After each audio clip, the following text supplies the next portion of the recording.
প্রিয় দেশবাসী, শিশু কিশোর কিশোরী, তরুণ তরুণী, ছাত্রছাত্রী, বয়স্ক, বৃদ্ধ, নারী পুরুষ সবাইকে আমার সালাম জানাচ্ছি। আসসালামু আলাইকুম। শুরুতেই আপনাদের সবাইকে জানাই পবিত্র ঈদুল আজহার শুভেচ্ছা। ঈদ মোবারক। প্রতি বছরই এই দিনটি আমাদের সামনে হাজির হয় ত্যাগের এক মহান দৃষ্টান্ত হয়ে। আমরা যদি কোরবানির মাহাত্ম্যকে ধারণ করে লোভ, স্বার্থপরতা, হিংসা বিদ্বেষ মুক্ত হয়ে সমাজ ও রাষ্ট্র বিনির্মাণে নিজেদের নিয়োজিত করতে না পারি, তাহলে কোরবানির ঈদ আনুষ্ঠানিকতা ছাড়া আর কিছুই নয়। আসুন এবছর কোরবানিকে সুন্দর, ত্যাগের মহিমায় মহিমান্বিত করে গরিব বান্ধব করে তোলে।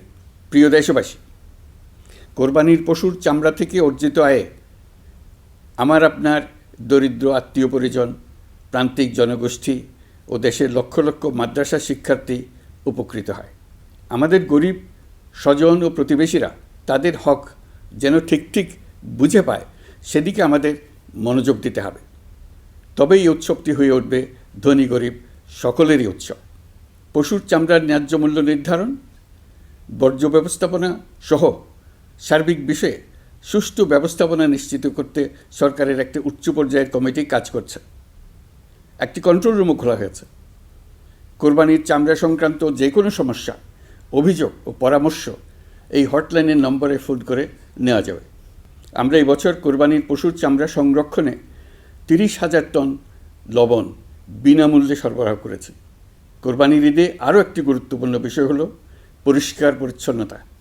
আমি দেশবাসীর প্রতি আকুল আহ্বান জানাই, আপনারা সকলে পরিবেশ পরিচ্ছন্ন রাখতে সমবেতভাবে এগিয়ে আসবেন।